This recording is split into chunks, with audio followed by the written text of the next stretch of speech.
Halo Tribuners, selamat siang. Saya Soki, kontributor Tribun Timur untuk Kota Palopo, melaporkan langsung dari Palopo terkait insiden yang dialami oleh Ahmad, berusia 62 tahun, seorang imam masjid di Kelurahan Benteng yang pada 29 April lalu mengalami insiden pengeroyokan oleh 4 orang. Dan saat ini kasus korban telah ditangani oleh Polres Palopo. Begitu. Kondisi Ahmad, 62 tahun, imam Masjid As-Salam di Kelurahan Benteng, Kota Palopo, Sulawesi Selatan, masih belum pulih sepenuhnya usai menjadi korban dugaan pengeroyokan Rabu 29 April 2026 lalu. Saat ditemui tribuntimur.com di rumahnya, Senin 4 Mei 2026, Ahmad terlihat lemah. Ia bahkan harus dibopong anaknya untuk keluar ke teras. Sesekali, Ahmad mengeluhkan rasa sakit di bagian dada dan wajah akibat luka yang dideritanya. Ahmad juga mengaku mengalami gangguan penglihatan pasca insiden tersebut. Menurut dia, matanya belum bisa fokus saat melihat. Mantan guru pesantren modern Datuk Sulaiman, PMDS Palopo itu menceritakan luka yang dialaminya cukup serius hingga harus menjalani perawatan intensif selama 3 hari di rumah sakit. Ahmad sempat dirawat di RS Mega Buana sebelum dirujuk ke RS Palemai Tandi untuk penanganan lebih lanjut. Meski masih dalam kondisi pemulihan, Ahmad tetap mengingat jelas peristiwa yang menimpanya. Ia mengatakan, insiden bermula saat dirinya menegur seorang anak yang bermain mikrofon di dalam masjid menjelang sholat asar. Namun, usai sholat, saat hendak pulang ke rumah yang berada tepat di depan masjid, Ahmad dihadang seorang perempuan. Situasi kemudian memanas. Ahmad mengaku tiba-tiba dipukul dari arah belakang hingga terjatuh. Dalam kondisi tersungkur, ia mengaku dikeroyok 4 orang. Oke, Pak, bisa dijelaskan kronologi pengeroyokan itu seperti apa kemarin, Pak? Ya, kalau kronologisnya itu tanggal 29 April 2026 sekira pukul 15.30. Sesaat saya turun dari masjid setelah mimpin sholat jamaah, belum sampai ke rumah sudah ada yang menunggu, itu ibu-ibu yang punya anak itu sudah marah-marah nunjuk-nunjuk, mengancam melaporkan ke polisi.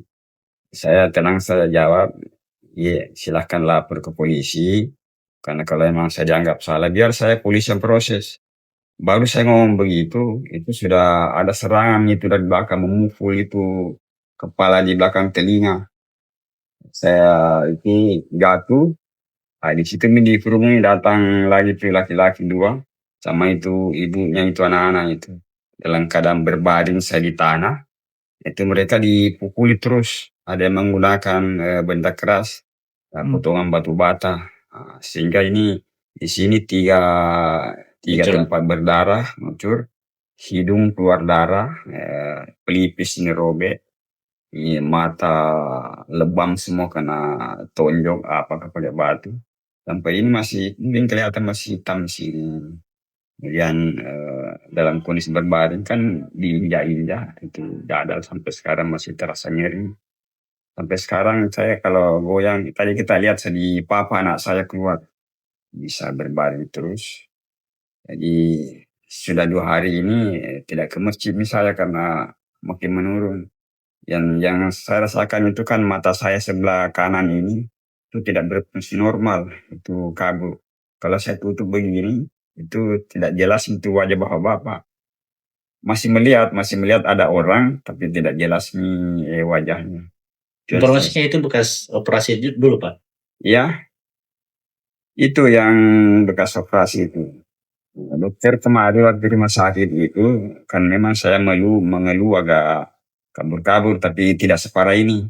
Dia bilang, bisa dipulihkan ini dengan melalui operasi.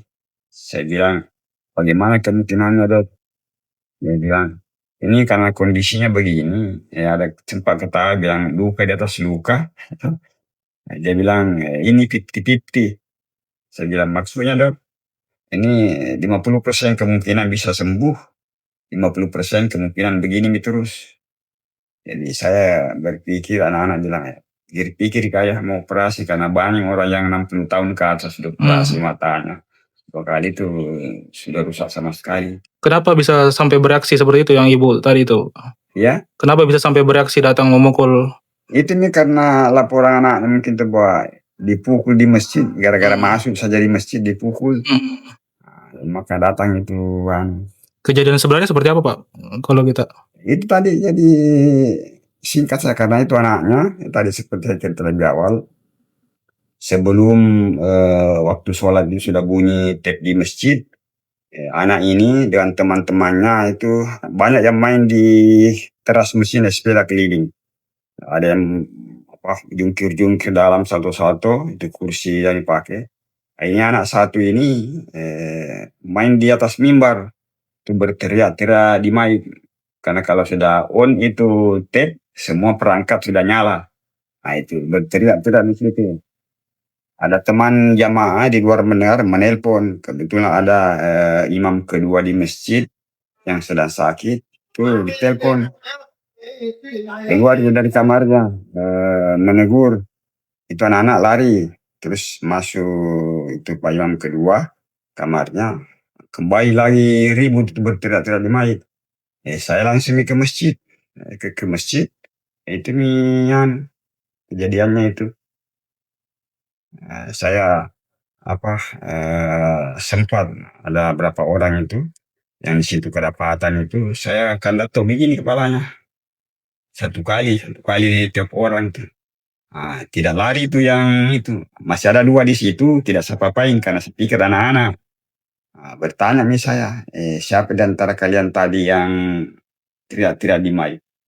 Semua itu keempat-empatnya menunjuk kepada anak itu. Di situ saya mungkin kelirunya, spontan itu langsung sedekati itu anak, saya akan datang juga sama yang lain. Kau paling yang teriak-teriak di situ. Saya suruh pulang karena mereka memang tidak pakai sholat, pakai celana pendek gitu. Saya bilang semua yang tidak mau sholat, pulang semua di rumahnya. Pulang semua itu. Di situ mungkin melapor ke orang tuanya bahwa saya dipukul di masjid karena dilarang masuk. Padahal tidak pernah ada larangan anak. Bahkan jamaah malu. Kenapa dibiarkan itu anak-anak pun masjid main-main saja. Saya bilang sepanjang tidak ini mengganggu kita ini, biar dulu. Begitu nih alurnya sampai, dan memang ini anak kan sudah lama itu. Ya, kita bisa lihat tadi barangkali itu pas pintu kaca itu satu tidak bisa dibuka karena sering dipakai merayun. Jadi itu kalau dia buka pintu, pegang kan masuk sendiri, tertutup sendiri itu otomatis gitu. Apalagi tersendiri itu selalu satu. Tidak ada satu pun kita kerasi. Paling hanya kita peringati kalau pecah itu pintu, jatuh korban kok itu. Begitu memang. Tapi mungkin pada saat itu ya mungkin sudah saatnya saya kena masalah. Selama ini saya bersabar itu sudah takdir bahwa di luar perhitungan saya ketahui itu anak berbuntut begini. Tapi kan kalau kita berpikir rasional, tidak seharusnya melakukan kegiatan pembalapan seperti itu. Ya. Andai kan itu misalnya pukulan pertama itu dari belakang itu saya itu membuat saya jatuh, tidak berlanjut, mungkin masih ini tuh, saya pikir sudah setimpal ini. Tapi justru mereka memang sepertinya ada rencana pembunuhan. Karena kita terbaring di berondong mesin diinjak apa. Untung sempat saya berdiri lari semua mereka. Begitu. Bahkan malamnya itu Pak, malam kejadian itu malam tanggal 30 jam 11 malam itu serombongan pemotor datang di lorong sana. Itu berteriak-teriak menyuruh keluar itu orang yang memukul temannya waktu TKP, cari rumah, cari orangnya. Jadi mungkin ada yang kena pukulan, apa waktu saya menangkis dia kena tangan apa. Yang jelas saya dibawa. Waktu setelah itu Pak langsung datang ke polsek melapor. Ya. Waktu setelah pemukulan langsung ke polsek. Pemukulan itu lari semua. Saya oleh Pak RT dibonceng langsung ke polsek, masih keadaan berlumuran darah. Tiba di sana, baru saya masuk melapor. Selesai semua itu laporan saya, datang juga itu ibunya melapor itu anak. Tapi saya tidak tahu kalau ibu itu ikut memukul. Tidak sempat kita lihat, Cuk. Tidak tahu. Kan tidak dibawa, Pak. Hanya Iya. saksi yang melihat. Nah, ketika di situ ditanya sama polisi siapa yang memukul. Itu yang ibu itu mengaku bahwa tidak tahu. Dia bilang tidak mungkin bukan keluargamu. Dia menyangka tidak tahu. Tidak tahu dari mana itu orang tiba-tiba datang memukul. Nah, itu sampai itu Pak polisi bilang lah, itu mustahil itu. Ada orang luar tidak punya hubungan apa-apa dan langsung ketemu memukul. Karena mungkin masih sakit yang sebab benturan itu. Saya sementara memberi keterangan, saya jatuh pingsan. Ada anak saya di sebelah kiri saya, Pak Lurah saya di kanan. Karena pusing saya mau sandar, ternyata terus jatuh ke bawah.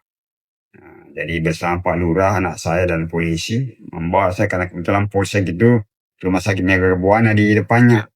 Saya dibawa ke situ, ada perawatan. Kemudian saya dipindah, kan dipisah sementara sama dokter di situ, dibawa ke polsek. Polsek mengeluarkan surat permintaan visum kepada rumah sakit Palmai Tandi. Jadi kami dirujuk ke sana. Itu pun dibatasi waktu. Kita sudah menjelang maghrib, mau ke sana bilang harus masuk visunya dari Palmai sebelum jam 8. Kita maju ke sana, mobil di rumah sakit katanya rusak. Jadi polisi juga tidak ada mobilnya bisa ngantar. Nah, jadi terpaksa istri saya itu dibonceng. Nah, saya pulang ambil mobil di rumah. Ini mobil ini dibawa ke sana. Itu selanjutnya saya dibawa ke Palmai Pandi. Keadaan antara sadar dan tidak. Karena kita bayangkan Pak, kalau kepala dipukul batu berkali-kali, darah banyak keluar, ini dada terinjak-injak. Biar bagaimana kondisi fisiknya orang. Betul. Download Tribun X sekarang. Menghadirkan lokal menjadi Indonesia.